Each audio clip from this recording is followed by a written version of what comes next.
What made me consider this knife is, when you compare it, if you're looking, this is what we were looking for. Me and Mel were like, hey, we want something for our backpack or something honest that's a backup knife that can be tactical but the most minimal maintenance, preferably minimal tools necessary to maintain, minimal space, and that's what we were looking for.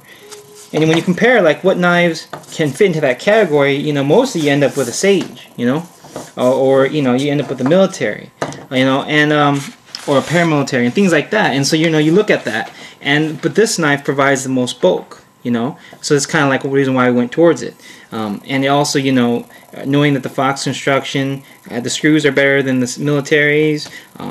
You have more ability for reach. It's that some people go down fancy complain about this too. The 3.75 inch blade, that's a golden size blade for some people. People love that. Mr. Reeves I mean, that's my preferred too. I mean, 4 inches is nice, like a military, but when you got 3.75, it's really good, even again comparing to the military, between these two, if you hold it from down here, you can get as much reach as a military. And like I said, because you're holding it down here and there's all this bulk around here, up here, it doesn't move around in that soft spot. You see, you don't even need to hold it up there. Because, I mean, this part sits in your palm. Oh, no, and that's a good striking area. And, you see it curves. It catches your hand, even though, unfortunately, it's slippery, like I said, grip tape. And, it won't slide up, because that mechanical shape that's in there, that physical shape that's in your hand, will help it prevent from sliding up. So you can get a lot of reach out of it. So when you compare it to like a military, you got the better blade strength, perhaps against normal militaries. This is the M4 version. You got the better steel to me than S30V. Because they said if it's just if it's not going to be an outdoor or indoor, like industrial military knife, you don't need tool steels. You don't need that insane edge retention per se. You might want a little bit more just variety and ease of maintenance. But overall, when compared to the military, I'll say the military feels more solid. And compared to a Bob Lemtanto, it's someone that said this, that correct, for some people, they're going to like this tactical look. And this definitely doesn't look like stuff you'd see at Bass Pro Shops or some outdoor store. It definitely has more of an appeal and certain class to it. And that's why I have the M4 out, because it kind of reminds you of the M4 military, Even though it's tactical, it still is elegant enough to not look just fully, like cold steel knives, like the Recons per se, like, if you're not really into that tactical look. And I can understand the difference then why someone would want this over this. But, I understand the cost is not really something you should look at. Because that's silly. If you know business, if you understand the ways of the world, Japanese labor is more expensive, Italian labor, you got different places around the world making these things. Different people in different countries, different companies. It's just different levels of production. You can't really go off of that. You just have to go off what you're looking for. So I know that by the end of this video, it's hard to tell in my videos whether or not I actually like a knife. And I can say the reason why the military may feel more solid is because that stainless steel insert. Because when you do flame the titanium lock bar, or you put a stainless steel insert, or you carbonize it, you're hardening the lock bar and preventing that titanium from flexing. And because of that, when you grip down on it, it just feels solid. But the truth is, this design really does have its merits. I actually do like this knife. I mean, I don't like combative edge, but I'm not going to return this knife because I still do like it. Plus, I very tinkered with it and messed up one of the screws. I don't know if he'd let me, But regardless, the knife, like I said, it's that flat profile. It doesn't move around in your pocket. It is compact.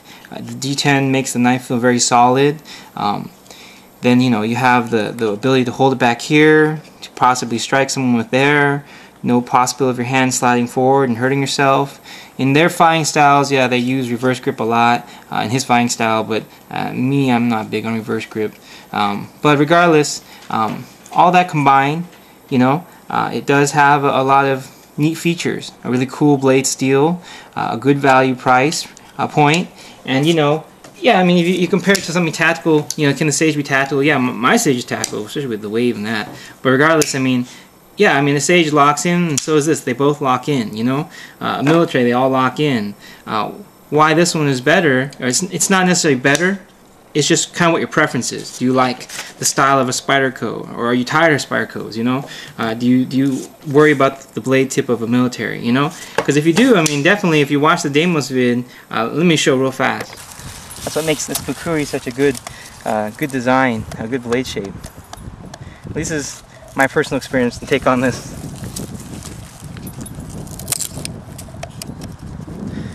Nope, that cold steel video, that wasn't really prying. Because in cold steel he would jam into it and then go like this. Like kind of like twisting or something, kind of go that way. This is like full on actual sideways prying. You know? Like that. That's it. So you can see the tips of both the M1 and the Deimos are the same thickness, if not about pretty much the same. See if we can see this. Maybe even the M1 just a slightly thicker, you know, tip.